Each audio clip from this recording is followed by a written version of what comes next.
नमस्कार दोस्तों।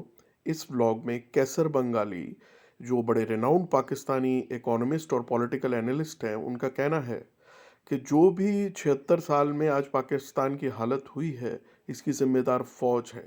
फौज ने किसी को कुछ नहीं करने दिया। जहां फौज को फायदा है वही काम पाकिस्तान में हुआ।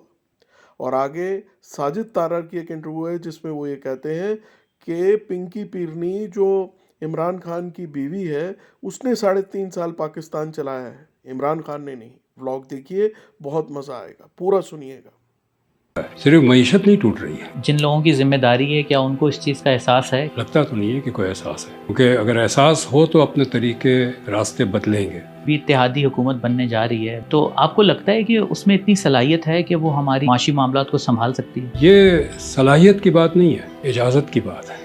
वो सियासतदान जिनका ऑक्सीजन किसी बंद कमरों से आता है, फिर वो फैसले वो करते हैं जो उन कमरे के बाशिंदों को फ़ायदेमंद हो। जिन बंद कमरों से ये फैसले आते हैं, क्या उनमें ये सलाहियत है?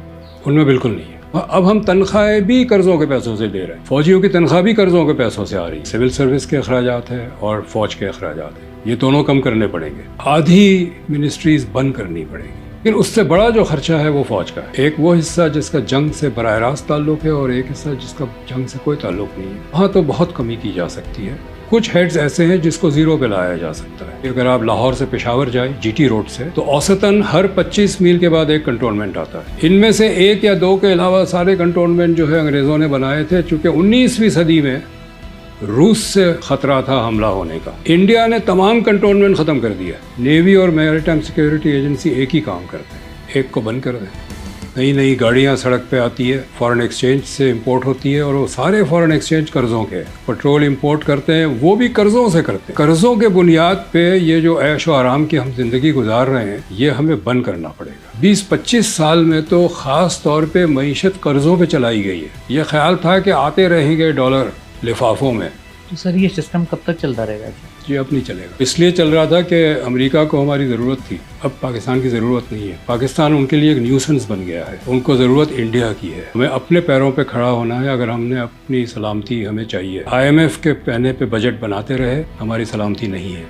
तो सबसे ज़्यादा तबाही मुशर्रफ के दौर में हुई, और शौकत अजीज़ जो बिजनेस लॉबी है, वो तो मुशर्रफ साहब के दौर को मतलब सुनहरा दौर कहती है कि हमने उस वक्त बड़ी तरक्की की। उनसे ये पूछा जाए एक्सपोर्ट में कितना इजाफा किया, उन्होंने कौन से नए कारखाने लगाए, कितना रोजगार दिया उन्होंने। जनरल जिया के दौर में हमने कुछ अपनी खुद मुख्तारी बेची, पैसे आ गए। मुशर्रफ के दौर में कुछ और खुद मुख्तारी बेची, फिर पैसे आ गए। अब हम इसी इंतजार में हैं कि कहीं कुछ और खुद मुख्तारी बेचे, सऊदियों को बेच दे, चीनियों को बेच दे, कुछ पैसे आ जाएंगे। फॉरेन इन्वेस्टमेंट आने की बात हो रही है। कहीं फॉरेन इन्वेस्टमेंट कोई नहीं आ रही है। MOU साइन करके चले जाते हैं। मफरूजों पे मईशत नहीं चलाई जा सकती, न मफरूजों पे मुल्क चलाया जा सकता है। 1971 में हम देख चुके हैं, नूरजहां के गाने खूब आते थे और हम गाने सुन सुन के समझते थे कि इंडिया को शिकस्त दे देंगे। मफरूजों से न जंग लड़ी जाती है, न मईशत चलाई जाती है, न मुल्क चलाया जाता है। कहा जाता है हम कोई गरीब मुल्क थोड़ी हैं, हमारे पास $6 ट्रिलियन की मादनियात, हम कैसे दिवालिया हो सकते हैं? एक घर में हम गए थे डेटा कलेक्ट करने के लिए। खातून कहने लगी कि जी घर में जब खाना नहीं होता है तो मैं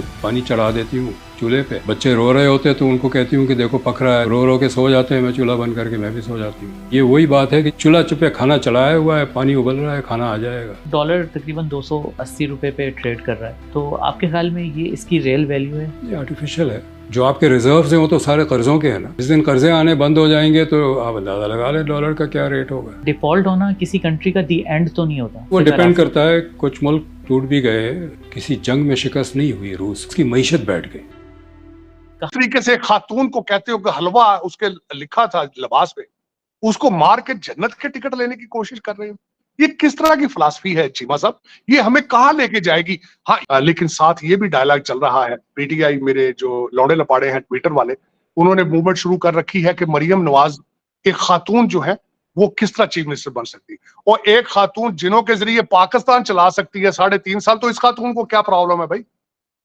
नहीं चीमा साहब, एक खातून 3.5 साल जिनों के जरिए उसने एक एटॉमिक पावर को चलाया है, ऐसा ही है। तो मरियम नवाज को क्या प्रॉब्लम? जरूरत ये है $6 बिलियन जो IMF से लेना है, कौम को बताएं वो कहां जाएगा, वो किस पे खर्च होगा, कितनी किस्तें देंगे आप जो पुराने लोन हैं। चीमा साहब ये थोक ना पकौड़े ज्यादा देर नहीं तल सकोगे तुसी। साडे पंजाबी च कहंदे थोक च पकौड़े तलना।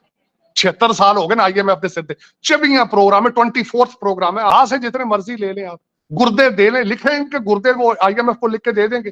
तूफान आएगा इस महंगाई के साथ, क्योंकि वजह यह है किस्तें आपने देनी चीमा साहब, इनकी 8 अरब डॉलर की किस्तें उन्होंने नहीं देनी, आपने देनी है। आपके खून से किस्तें लिखी जाएंगी, आपके गुर्दे बेचे जाएंगे, ये हो रहा है। और किसी माई का लाल कभी तक पैदा नहीं हुआ जो इस सारे सिस्टम को चैलेंज करे। दुख वाली बात यह है कि 250 मिलियन लोगों में एक इंसान नहीं है जो इस सिस्टम को चैलेंज करे, इस करप्शन को चैलेंज करे, एक इंसान नहीं। मस्जिदें तो पल भर में बना रहे हो, कपड़े तो फाड़ रहे हो एक दूसरे के, गोलियां तो मार रहे हो ब्लास्फेमी में। इस मुल्क को बचाओ जिसका कहते हो इसका मतलब क्या, ला इलाहा इल्लल्लाह, इसको बचाओ। किस तरह, कौन बचाएगा ये बताओ ना मुझे। कोई है मरते वाहिद जो पैदा हुआ हो अभी तक चीमा साहब? अगर किसी का नाम आपको पता हो तो चीमा साहब मुझे बताएं जरूर, मैं हमेशा बेचैन रहता हूं। और जिस तरह आसपास में यहां घूम रहा हूं, दूध की नहरें देख रहा हूं, परेशान हूं, मजीद परेशान, आपके मुस्तकबिल के लिए, अपने मुस्तकबिल के लिए नहीं, आपके